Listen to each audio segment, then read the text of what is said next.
Hi guys, I'm going to give you some quick tips on doing your notes effectively, trying to save a little bit of time and making sure that the notes really work for you and you're actually learning something by doing them.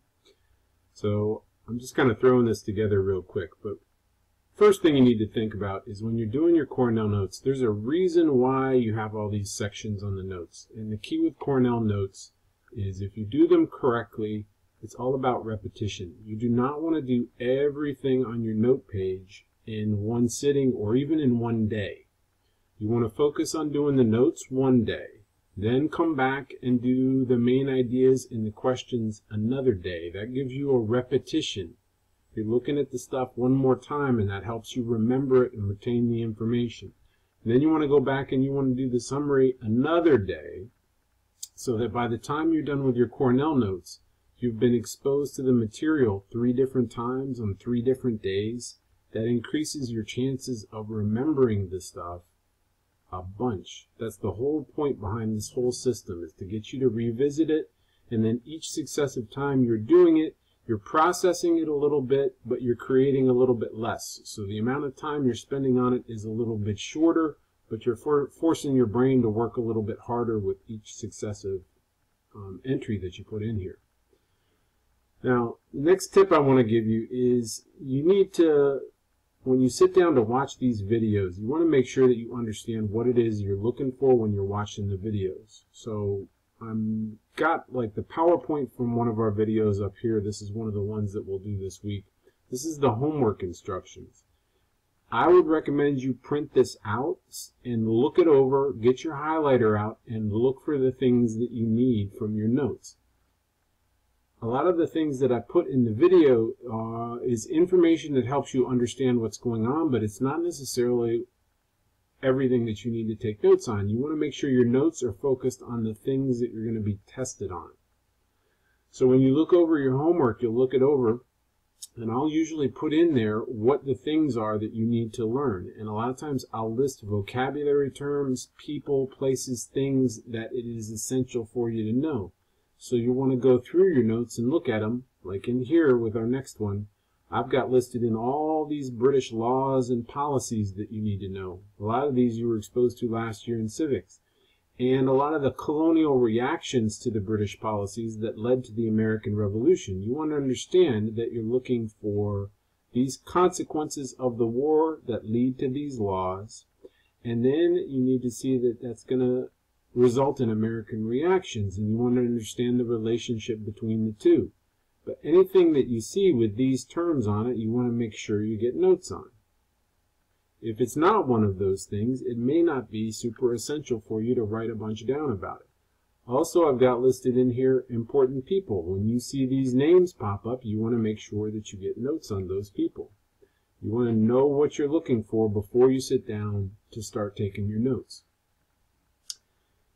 So a couple of things when you're doing your notes and you're looking over the video. Don't write down everything that you see and hear. You want to focus on key concepts, okay? Those might be terms, they might be people, they might be events. But don't write down and transcribe everything that I say. You want to just focus on those main ideas. Most of what you write in your notes should be really short sentences. Try and limit yourself to no more than about 5 words in a sentence when you're writing your notes. Don't write all of this stuff that you see. You don't need to be able to do that. Everything that you see here on this slide, for example, is everything that's in the homework explanation. You don't need to necessarily write all that down. When you start getting to some of these other pages, when you see these longer sentences like this, you want to cut those sentences down to no more than about 5 words. If you're writing a lot more than 5 words, you're writing too many words. Other things you should be doing is you should be using abbreviations. In a video like this, you are going to see the same terms repeated over and over and over again. If you are writing out British every single time you see it, and you're writing out Americans every time you see it, and you're writing out Sons of Liberty every time you see it, and you're writing out Samuel Adams every time you're seeing it, you're doing it wrong.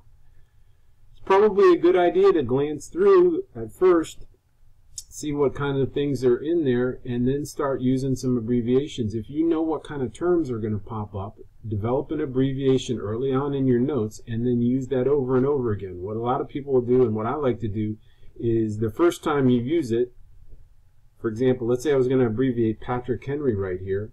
First time I'll write him out. The second, right after I write him out, I'll put in parentheses PA, and then I know every time I use PA after that in my notes, it stands for Patrick Henry. Don't keep rewriting the same things over and over again. Use abbreviations for words that repeat a lot. All right, like I said, Americans, British, and stuff. Use abbreviations for really long words, like declaration or parliament. Also for common combinations of words, without, between, anything that you feel like you're writing over and over again, you should use an abbreviation for it. Another tip is when you're writing out a really long word, drop all the vowels in the word. For example, representation right here. Drop all the vowels out of it. Drop the E's, drop the A, drop the I, O. When you write that word without the vowels in it, you're probably still going to recognize what the word is even without the vowels in it. But it'll save you just a little bit of time. Okay?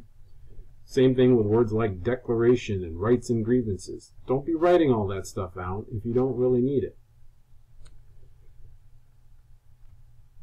Use lots of arrows, lines, and symbols to show relationships between things.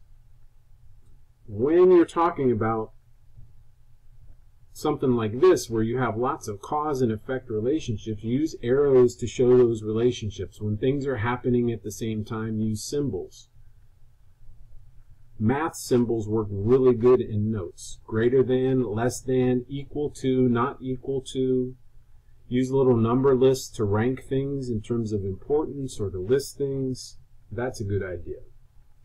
Now, another tip you can use, if you are somebody who is good at typing, but you're not good at handwriting, which is me, then try and do your notes on a computer. You can split your screen by hitting the window arrow and hitting the window button and hitting the arrow, and then you can split your screen up like this. Open a new window with Word, and then just type your notes in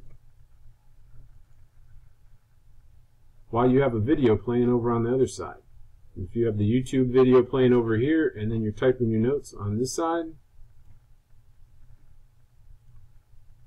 like that, and then just sit there and type away as the video is going, and then you can go back and edit what you typed later really easily because you can just copy and delete stuff or whatever you need to do. Last thing, don't worry if your notes are sloppy. I know a lot of you are very particular about making sure that everything looks perfect, but they're notes. They don't have to look perfect. Now, there's a limit to sloppy. When you make sloppy so sloppy that you can't even look at it and understand it, that's a problem. But if it's a little sloppy, you got some crossouts and some errors and things that you fix when you do your second run through, that's okay, as long as you can understand the notes. And don't feel like you have to make sure there's no errors the first time you run through it. It's a really good practice with your repetition to go back and look at your notes when you go to do your questions and edit them a little bit. If you see some things that are missing or some things that you need to polish up, do that on the second run through, and that helps cement that stuff in your brain. Okay?